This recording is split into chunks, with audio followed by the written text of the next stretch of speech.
Puji Tuhan, Bapak Ibu Saudaraku, pada sore hari ini sebagaimana firman Tuhan, tema kita, mungkin karena ini ibadah gabungan dan juga bukan terlalu formal di gereja, mungkin nanti bangsa setengah jam boleh juga kita tanya jawab ya Pak Gembala ya. Boleh juga kita tanya jawab supaya kadang-kala saya lebih suka dialog ya, karena dialog itu cepat berkembang. Kalau monolog seperti ini hanya satu, itu ya memang fokus, tapi arahnya bisa hanya itu saja. Tapi kalau kita berdialog, ada pertanyaan, itu akan lebih baik. Saudaraku, Bapak Rasman waktu itu bertanya kepada saya, apa tema Pak untuk nanti? Saya bilang menikmati hidup bersama Tuhan. Bapak Ibu Saudaraku, kadang-kala ya, saya kurang tahu apakah Bapak Ibu pernah merenungkan ya. Kadang-kala kalau saya renungkan ya, selama hidup saya ini begini ya, ini jangan dulu kita ke Tuhan lah dulu ya. Kita ke sesama kita dulu atau orang tua kita. Ya, mungkin di antara Bapak Ibu yang mempunyai orang tua, pernah enggak bertanya dalam hati kita apa yang kita sudah lakukan untuk orang tua kita? Pernah enggak ada renungan dalam pikiran kita, apa sih yang saya sudah lakukan untuk orang tua saya, sehingga untuk saya senang dan berkenan dengan hidup saya, dengan apa yang saya perbuat. Bapak Ibu Saudaraku, saya terus terang aja, saya sangat orang yang sangat sayang sama orang tua. Ya, Bapak Mama saya itu sangat sayang sama saya dan saya juga sangat sayang sama mereka. Waktu hidup mereka selalu saya tanya, apalagi yang bisa saya lakukan untuk Bapak dan Mama. Kebetulan juga mama saya duluan dipanggil Tuhan ya. Saya tanya, sudah kalau orang Batak itu dipanggil Amang, itu panggilan kasih sayang ya. Udah Mang, saya udah senang. Kata mama saya, apalagi yang kau nggak lakukan? Saya bilang yang saya bisa lakukan apalagi? Jangan segan-segan mama ngomong. Apa yang saya bisa lakukan untuk mama? Udah nggak ada lagi. Kemana-mana kau udah bawa saya jalan-jalan. Makan apa saja. Pakaian saya sampai saya nggak bisa pakai. Nggak sempat pakainya. Itu lemari saya sampai numpuk-numpuk. Dia bilang udah cukup. Ya udah. Berapa tahun kemudian mama saya ini meninggal dan bapak saya masih hidup. Kemudian bapak saya juga saya tanya seperti itu. Bapak, mama sudah tidak ada. Bapak kira-kira masih ada enggak yang saya bisa lakukan untuk Bapak? Dia bilang, sudah Mak, udah semua. Kau sudah berbuat yang maksimum. Kau juga mengirim uang yang semampumu kau udah kirim. Jasa saya pun udah nggak bisa saya pakai. Terus saya bilang, suatu saat saya lagi berdoa, saya bilang, Bapak, Bapak mau nggak kalau misalnya saya bawa ke Israel? Oh dia bilang kalau memang bisa, boleh. Saya bawa dia. Kemudian saudaraku, bapak saya itu tercatat di Gunung Sinai itu orang tertua nomor 2 yang pernah sampai ke puncak itu. Hampir 83 tahun beliau itu sampai ke puncak. Saya di tengah jalan saya udah mundur, udah ngos-ngosan. Beliau ini hanya pegang satu tongkat kami sewa dari hotel. Ya. Hampir 83 tahun. Dia bilang, kenapa? Justru saya datang ke sini, mau ke sini. Di mana Musa itu menerima Taurat itu? Di mana dia dapat patik itu? Kalau orang Batak bilang ya. Di mana dia dekatnya? Saya mau ke situ. Dengan segala daya upaya saya ngos-ngosan. Saya berjuang. Begitu nyampe ke puncaknya, bapak saya nangis. Wah, jeri-jeri dia nangis berdoa. Kan berdoa lama sekali di situ. Dan pulang dari situ, dia bilang, saya sudah siap. Dan tidak lama kemudian, ya beliau dipanggil Tuhan. Saudaraku, dan pertanyaan yang sama juga, saya sering renungkan ya kepada Tuhan. Tuhan, begitu Tuhan memberikan saya kepercayaan dan berkat, apa yang saya sudah berikan begitu. Kadang-kadang kalau saya bertanya begitu, saya renungkan begitu. Apa yang saya sudah berikan? Terus terang saudaraku, saya belum maksimal. Jawaban Tuhan yakin betul, belum seperti jawaban orang tua saya. Pasti dia bilang, kamu ini masih memberikan sisa-sisa untuk saya.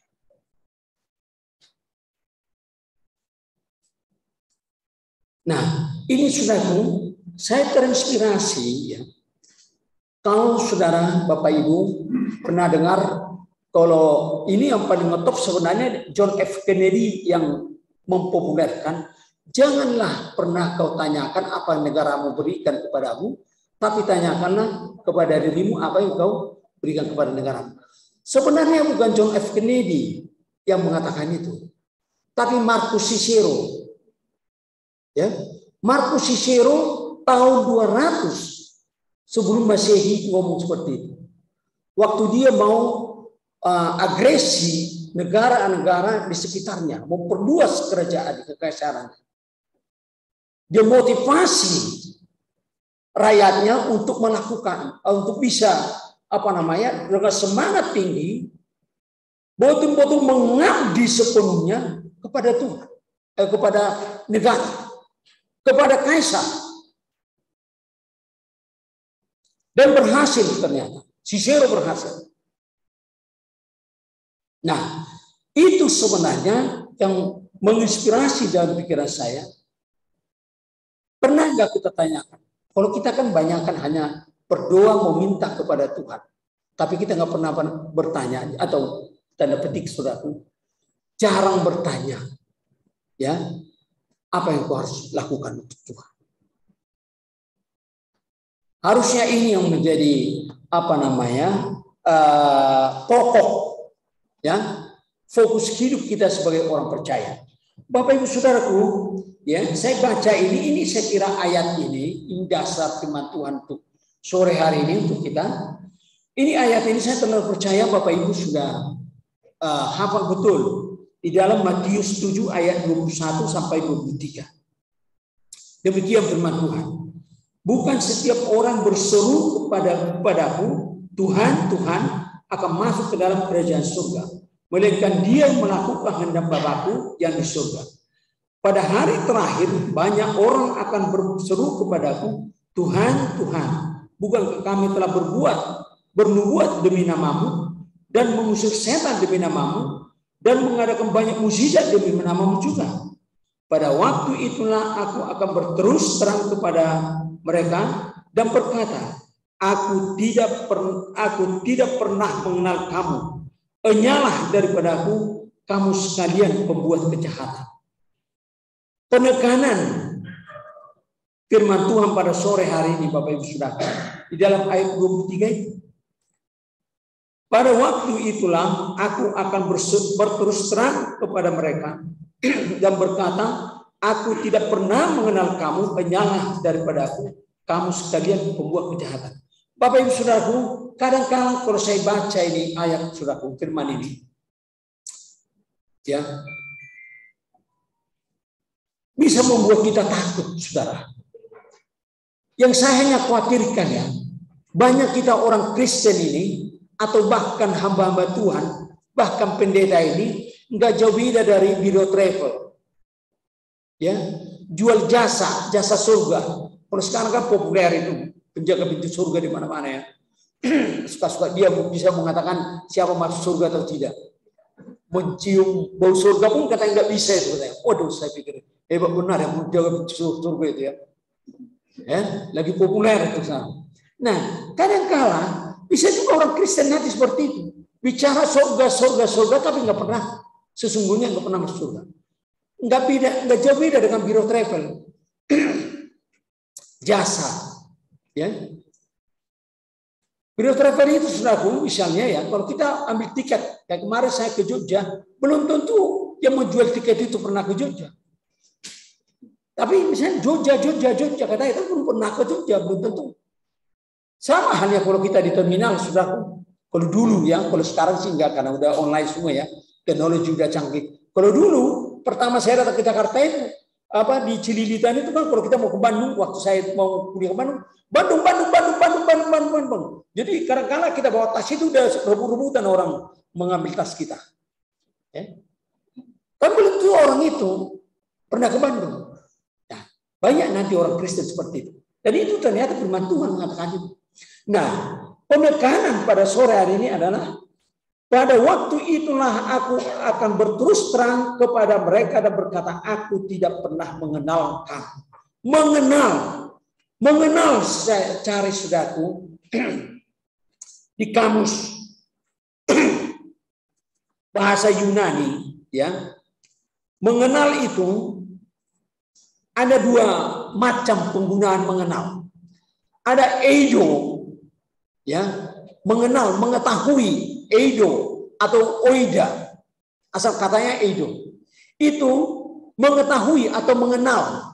Itu pengenalan hanya pengenalan begitu saja. Kalau saya tanya Bapak Ibu Saudara, ya, kenalkah Pak Jokowi? Pasti kenal. Tapi tanya lagi, pernahkah hidup bersama dengan Pak Jokowi? Apakah Pak Jokowi mengenal saudara?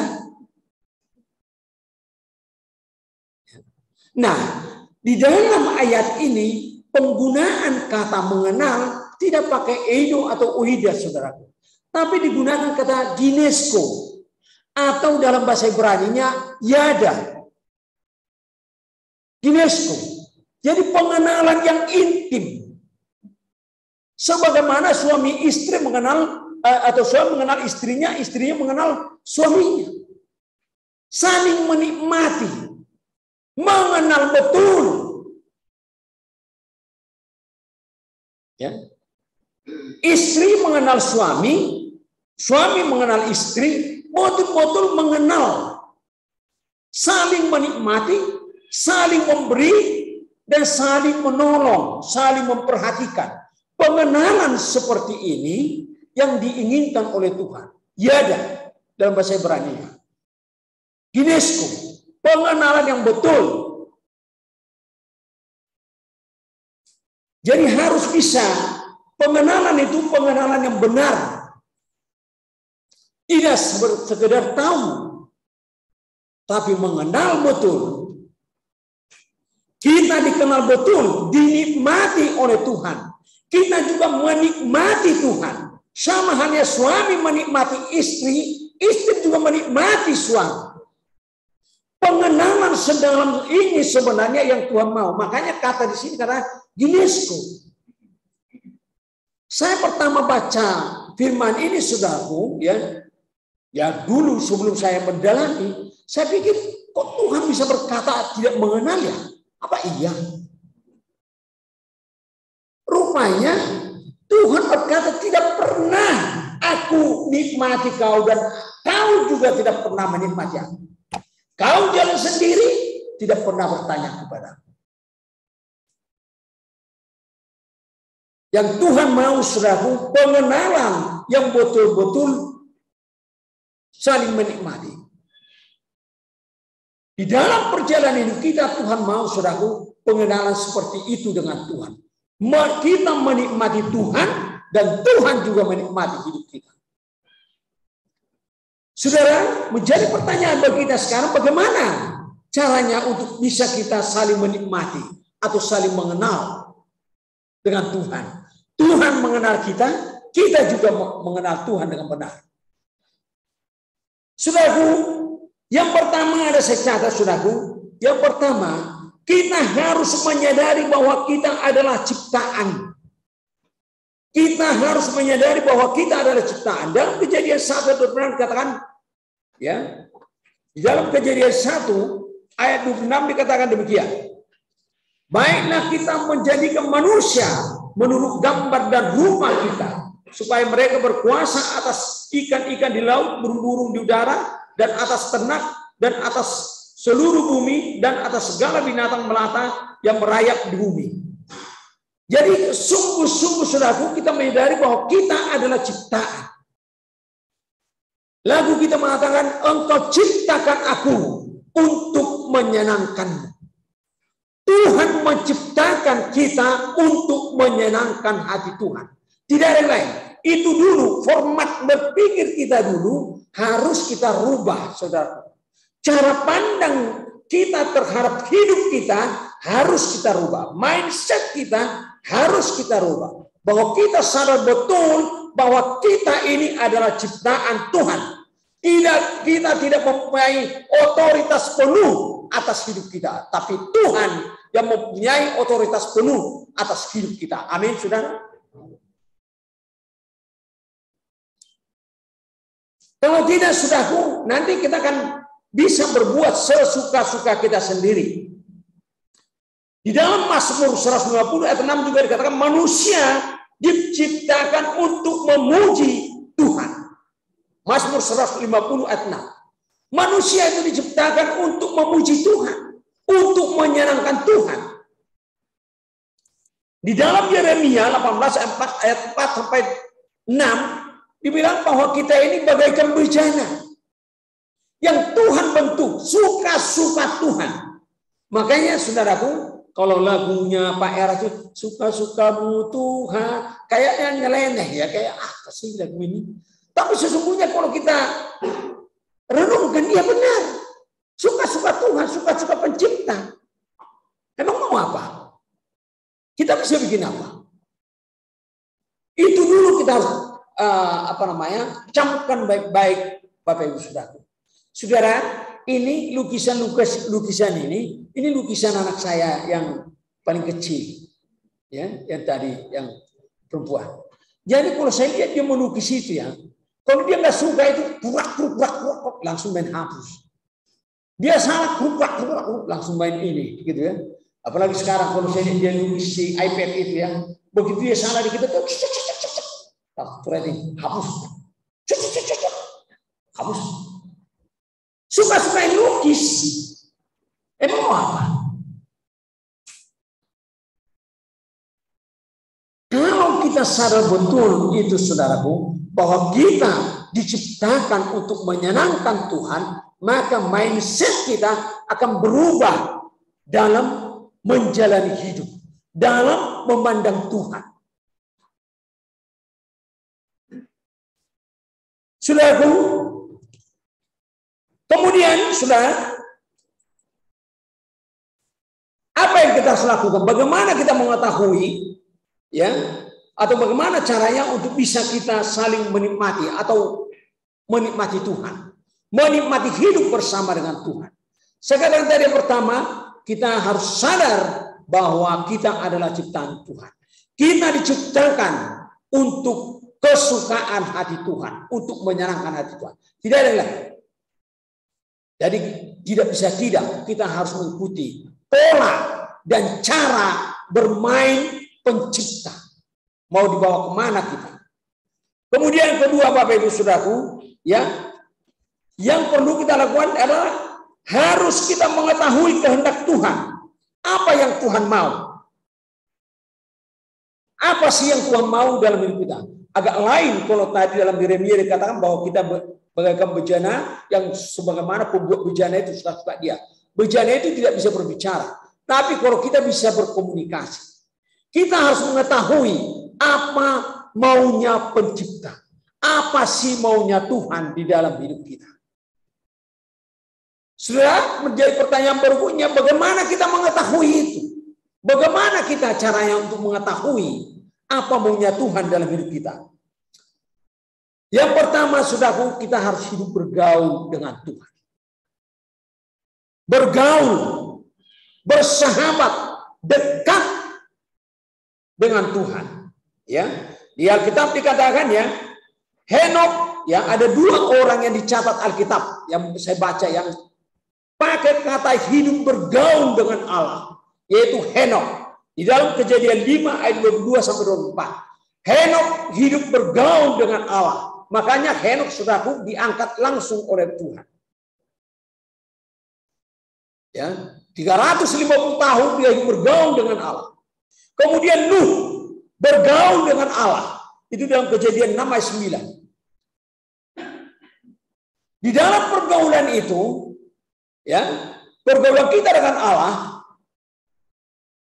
nanti kita akan saling mengetahui. Kita akan mengetahui betul apa sih maunya Allah dalam hidup saya. Sama halnya saudara dengan suami istri ya. dan juga orang tua dengan anak. Karena bergaul lama berpuluh-puluh tahun, ya, ini tanpa bicara pun sudah tahu. Tanpa bicara pun sudah tahu. Ya. Saudaraku, saya saksikan sedikit, mohon maaf ini, sudah, ya, karena memang nggak bisa ditanya lagi istri saya karena udah almarhum 15 tahun yang lalu, ya. Tapi saya bisa saksikan, saudaraku, selama 18 tahun kami berkeluarga nggak pernah kami ribut.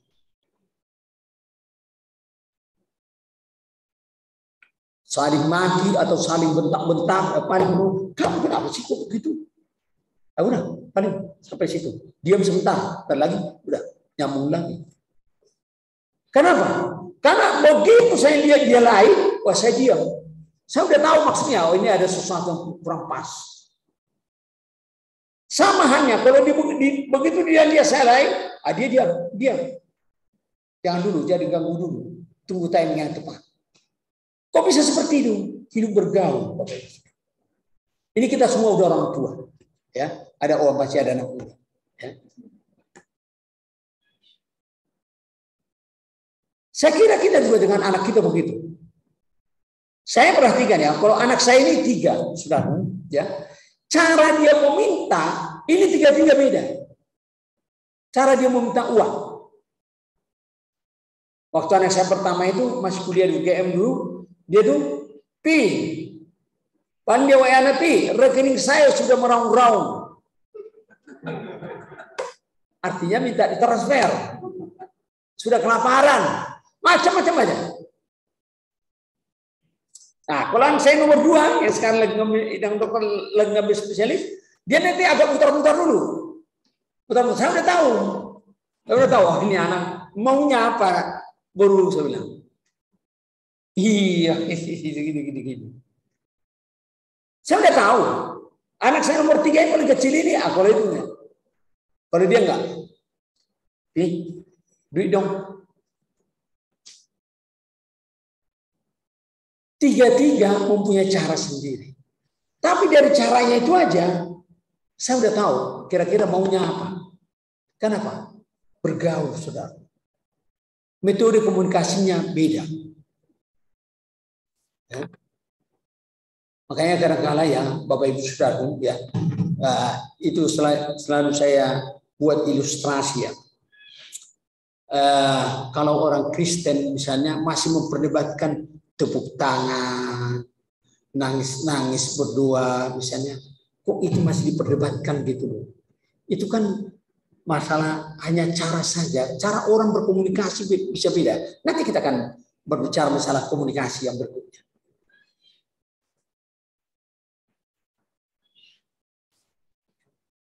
Jadi saudaraku, kita harus bergaul dengan Allah. Lama-lama kita latih nanti pergaulan kita itu, ya, akan membuahkan kepekaan. Nah, sekarang menjadi pertanyaan selanjutnya, Bapak Ibu Saudaraku, bagaimana kita cara bergaul dengan Allah? Allah tidak kelihatan. Bagaimana caranya kita untuk bergaul dengan Allah? Saudara, ya, yang pertama saya catat saudaraku, berkomunikasi, ya, berkomunikasi, saling berkomunikasi, sering berkomunikasi, komunikasi, saudaraku, ya, di dalam apa namanya, ya ini komunikasi ini memang perlu kadang-kala ya. Kami para pelayan Tuhan ini pun hamba Tuhan ini perlu juga banyak belajar di komunikasi supaya cara berkomunikasi ini menentukan, ya, sama halnya dalam hubungan suami istri juga cara berkomunikasi menentukan. Cara menyampaikan sesuatu, cara menyampaikan kita itu akan menentukan respon yang mendengarkan kita berbicara. Makanya, saudara, ya, mohon maaf ini. Kalau ada yang tersinggungnya, mohon maaf ya. Kalau tersinggung baik juga, tapi bertobat menurut saya. Kayak gitu ya. Ya. Di orang Batak itu ada istilah jolo didilat do bibir baru asma katai. Itu kalau saya terjemahkan nanti, enggak usah karena itu bahasa dari sono. Artinya Jilat dulu lidah, bibir baru bicara. Ya. Jilat dulu bibir baru bicara. Artinya apa? Mikir dulu baru berbicara. Di dalam pergaulan hidup kita sehari-hari begitu, saudara. Sama halnya dalam hubungan suami istri dan keluarga. Kalau saya bicara ini kira-kira melukai tidak? Saya belajar banyak masalah itu. Saya baru-baru ini ya marah besar karena anak buah saya di Medan itu kurang lebih 450 orang karyawan kampus itu. Marah besar karena pabrik itu rusak karena tidak bertanggung jawab. Marah besar. Oh, hampir keluar itu yang di Ragunan. Aduh cepet. Bodoh banget saya itu ya. Jadi begini saya itu. Lama-lama saya nanti bisa stroke nanti kalau begini. Udah stroke, berdosa lagi. Ya, maki-maki orang. Oh, saya bilang, tidak. Saya tunggu besok. Begitu saya dengarin, saya nggak langsung bereaksi. Saya tunggu besok. Saya malamnya berdoa dulu. Tuhan, ajar aku cara menyampaikan bagaimana. Terus saya WA anak saya. Besok jam 10 meeting Zoom. Siapkan semua di Medan, meeting Zoom. Saya bicara. Yang pertama, saya begini. Dua, ini. Tolong, ini. Siapkan fakta integritas. Ini. Tapi satu pun, saudara. Satu pun. Ya puji Tuhan, tidak ada saya berdosa. Walaupun agak nada saya, agak naik. Tapi tidak ada melukai hati orang. Karena saya sudah sadar, begitu saya bicara nanti, itu akan melukai hati orang. Saya berdosa kepada Tuhan, orang terluka, aduh. Karena cara kita menyampaikan, saudaraku, sangat menentukan untuk orang lain merespon kita. Itu perlu komunikasi. Di dalam ilmu komunikasi ini ada 4 hal, saudaraku. 4 hal yang paling menentukan, saudara. Yang pertama, ya, reading, membaca. Membaca bisa dipelajari. Saudara, kalau cara membaca itu ada pelajaran speed reading. How to speed reading. Bisa, ada kursusnya. Kalau membaca tertib itu 1 jam katanya 25 halaman sampai 30 halaman. Bahkan kalau yang jago itu cerdas itu 50 halaman 1 jam. So, bisa dibaca. Bisa nanti. Yang kedua, writing. Ada how to write. Ada kursusnya bagaimana cara menulis yang baik, bagaimana ini jurnalis dilatih. Menulis dilatih. Ya. Writing. Yang pertama tadi reading, writing, yang ketiga tiba-tiba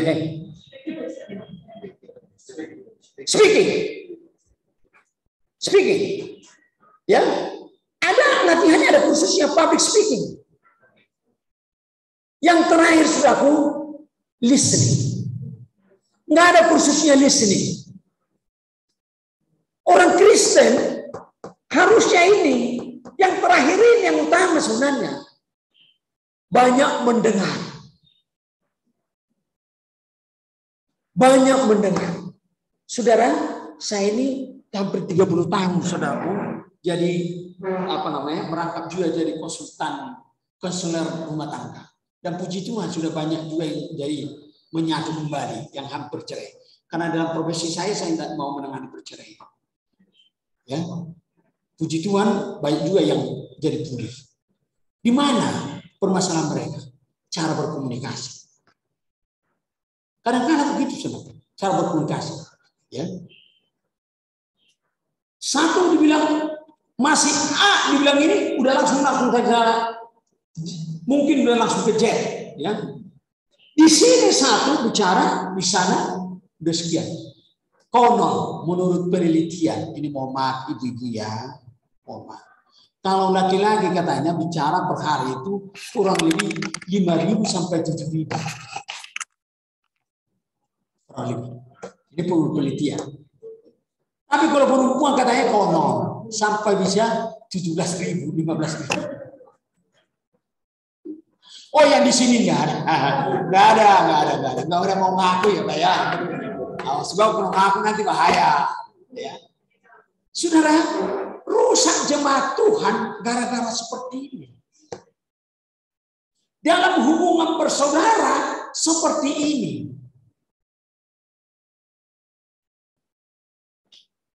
Komunikasi.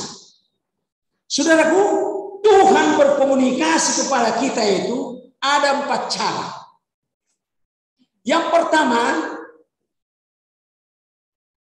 Tuhan berbicara melalui firman. Firman Tuhan. Saudaraku, pada saat Tuhan mau menyampaikan sesuatu kepada kita, bisa dia melalui firman.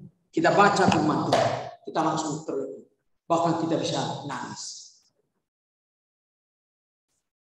Melalui firman Tuhan. Yang kedua, ya, melalui pada saat kita doa. Komunikasi kita dengan Tuhan bisa melalui doa. Doa jangan pernah berpikir itu sekedar permohonan. Kalau kita formulasikan, rumuskan doa yang diajarkan oleh Tuhan Yesus, permohonan itu hanya satu, Kak. Hanya satu kok. Berikanlah kami pada hari ini makan kami secukupnya, bukan selimpah-limpahnya. Kalau menurut penelitian, mungkin Bapak Ibu baca baru-baru ini ya, katanya di Jakarta saja sisa makanan itu ya setelah dikumpulkan dihitung itu per bulan, kalau nggak salah per bulan misalnya 3,5 triliun sisa yang terbuang. Betapa borosnya.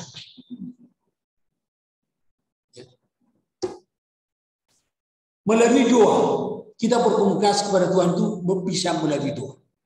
Yang ketiga, melalui masalah hidup, melalui problema hidup.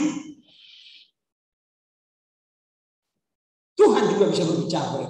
Makanya pada saat kita mengalami masalah kehidupan atau problema hidup, ya, jangan langsung tanya Tuhan, kenapa ini Tuhan begini? Tapi kita harus tanya ke Tuhan apa? Tuhan, apa maksud Tuhan? Saya mengalami ini. Dan apa yang aku harus lakukan? Tuhan berbicara bisa melalui masalah. Mungkin di antara Bapak Ibu Saudara ya pernah dengar ini sekedar ini aja sedikit. Eforus HKBP waktu itu Pak Nabi Tupulu, Bonar Nabi Tupulu ya, pernah jatuh ke jurang ya. Jatuh ke jurang. Ke jurang waktu itu pulang dari pelayanan di kantor pusat HKBP di terjun sana. Pulang ada situ memang jalan agak mutar-mutar, jatuh ke jurang. Koma berapa lama? Ya, kemudian bawa Singapura dan puji Tuhan ya akhirnya sembuh. Ada seorang penulis orang itu menyampaikan begini, dia katakan begini pakai bahasa mata dia. Tuhan memakbuli HKBP, artinya Tuhan berbicara kepada HKBP melalui Eporus, kejadian Eporus. Jadi masalah saudara bisa juga cara Tuhan berkomunikasi kepada kita.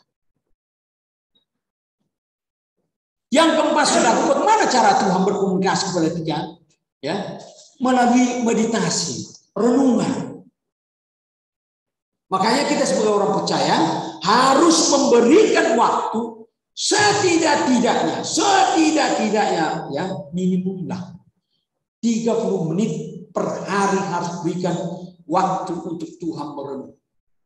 Apakah melalui pembacaan firman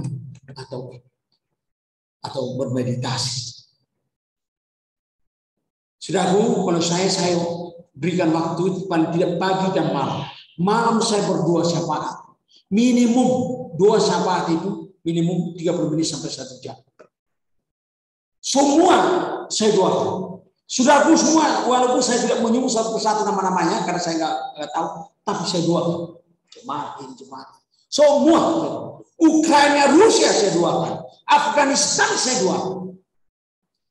Papua semua sampai ini saya doakan. NTT di mana mayoritas Kristen saya doakan satu-satu.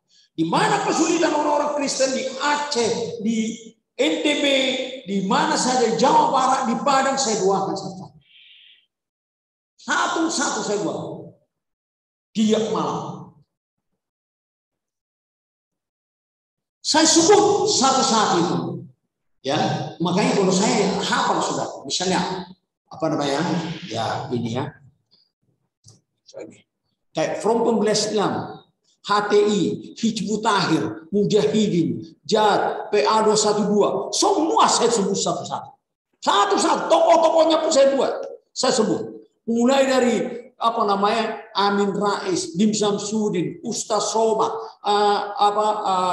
Bahar Smith, Rizik Sihab, semua saya sebut satu-satu. Munarman, satu-satu saya sebut. Ya, satu-satu saya sebut. Saya suruhkan ke Tuhan, Tuhan jangan. Oposisi saya sebut satu-satu.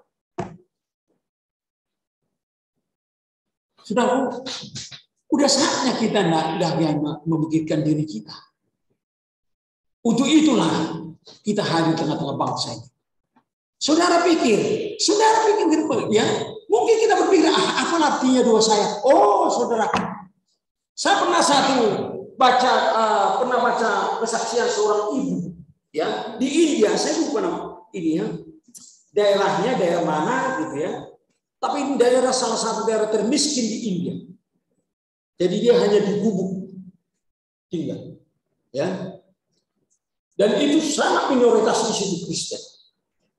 Dia berdoa yang ini terus di sini sampai lututnya itu serau tempat dia melutut itu bisa masuk ini semua lutut. Karena lantainya masih tanah. Terus dia berdoa sini. Ini lututnya masuk semua berlubang. Sampai meninggal ibu itu apa namanya? Lubang itu masih.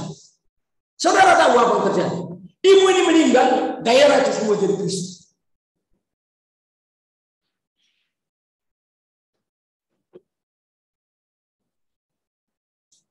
Doa kita ini sudah yang pernah anggap remeh. Oh, kalau saya nggak peduli saya. Kadang-kadang memang saya kayak gini aja tuh. Ini buat ini apa Tuhan dengar? Terserahlah. Yang penting kewajiban saya sampaikan. Saya lakukan. Kadang-kadang saya tidur. Kadang-kadang membosankan juga, jemu juga. Nggak peduli saya. Nanti suatu saat pasti aku mau lihat.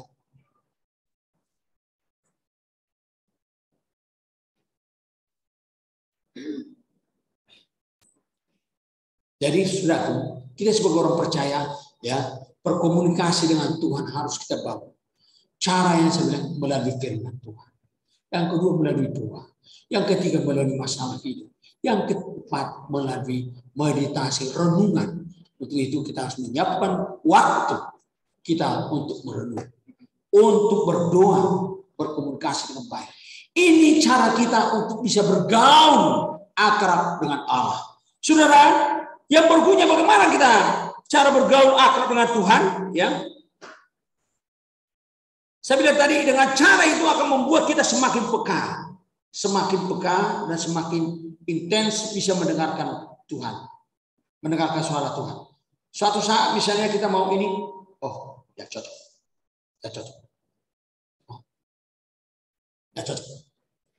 Saya kemarin baru ke Jogja, saudaraku, mohon maaf kan, jadi ini harusnya kan kemarin kita ini. Tapi mohon maaf dari saya bilang sama Pak Rasman, kalau bisa Pak hari Minggu karena saya ke Jogja mengurus sekolah anak saya. Nah, mengurus tempat tinggalnya sebenarnya. Anak saya paling kecil itu diterima di Jogja di UGM, jadi saya harus mengurus tempat tinggalnya. Nah, kemarin waktu mendatangi perjanjian, ada perjanjian itu untung saya baca. Yang betul-betul membuat saya jengkel. Saya dari pagi saya bicara sama anak saya. Saya pikir ya, untung saya sadar bahwa saya ini, saya udah hampir marah. Tapi saya sadar, oh ini Jogja. Harus lain cara bersikap di Jogja. Yang kedua, nanti orang ini bisa sakit hati nanti saya. Melukai. Jengkel betul saya bilang, Mbak, ini begini loh, ini begini, ini begini. Akhirnya memang diterima maksud saya. Saya ini agak mengerti hukum. Saya nggak mengatakan saya pengacara. Saya agak mengerti hukum, Mbak. Tapi saya tahu ini kan bukan begini perjanjian ini begini loh, ini. Ya Pak, ya Pak, ya Pak, ya Pak. Karena saya orang sedikit, saya nanti marah. Saya bilang tadi sama anak saya, kalau di Jakarta itu saya udah marah besar itu. Kamu ngerti nggak ini? Saya begitu. Tapi lama-lama sudah, kalau kita latih diri kita, akhirnya bisa juga. Saya bukan pemarah, tapi bisa cepat marah. Kalau pemarah kan karakter itu, tabiatnya. Tapi saya juga bisa cepat marah, gitu. Tapi sekarang saya, bagaimana caranya untuk tidak berdosa kalau marah? Itu yang saya tahu. Dan saya tidak mau memaki-maki, tidak mau. Saya tidak mau melukai hati orang. Kalau saya sampaikan ini, kira-kira bagaimana yang melukai hati dia? Bagaimana? Ini yang kita harus latih selaku kita sebagai orang Kristen. Amin. Saling mengisi dan saling memberkati. Yang kemudian saudaraku, apa yang kita harus lakukan dalam bagaimana caranya kita bergaul dengan Allah? Ini yang terakhir, ya, menjaga kepercayaan. Menjaga kepercayaan yang Tuhan berikan kepada kita. Ya, saya selalu katakan saudaraku kepada anak buah saya, staf saya di kantor, kepada orang juga saya selalu katakan, kita ini nggak siapa-siapa. Hanya satu yang bisa kelebihan kita. Kalau kita yang pintar tidak, jauh lebih pintar dari kita banyak di sana. Orang hebat, jauh lebih hebat di sana banyak sekali. Hanya satu yang bisa kita buat, dan ini menentukan untuk profesi kita. Jaga kepercayaan orang. Jaga kepercayaan orang. Makanya saudaraku, kalau misalnya suatu saat ada sesuatu yang saya pinjam ke orang misalnya, atau pinjam apa kayak gitu, saya paling takut itu. Saya simpan betul, lebih berharga, lebih takut saya menjaga itu daripada menjaga harta saya. Ada orang karena itu dipinjam sembrono. Ya, bukan harta saya. Bagaimana Tuhan mempercayakan lebih besar, saudara? Harta sesungguhnya itu kehidupan kekal. Bagaimana dipercaya kepada kita? Harta mamon ini saja kita nggak bisa dipercaya. Oleh sebab itu, saudaraku, untuk bisa lebih intens bergaul kepada Tuhan, jaga kepercayaan apa yang Tuhan sudah berikan bagi kita. Jaga. Tuhan sudah karuniakan kepada kita karunia ini. Jaga dan kembangkan. Bagaimana kita mengembangkan talenta ini. Tuhan mempercayakan kita beberapa atau berbagai macam talenta atau potensi. Jaga kepercayaan itu, kembangkan untuk kemuliaan nama Tuhan. Dengan begitu, saudaraku, kita akan bisa hidup bergaul dan menikmati hidup bersama dengan Tuhan. Pada saat kita menjalani hari-hari hidup kita itu, saudara, ya, Tuhan juga ikut hadir dan menikmati di situ. Amin. Itu sesungguhnya. Tuhan menikmati setiap keberadaan hidup kita. Kita sadar sepenuhnya bahwa Tuhan hadir di situ. Sehingga kita takut melakukan sesuatu yang tidak berkenan dan tidak menyenangkan hati Tuhan. Di situ Tuhan nikmat. Di situ Tuhan puas. Oh, ini anak.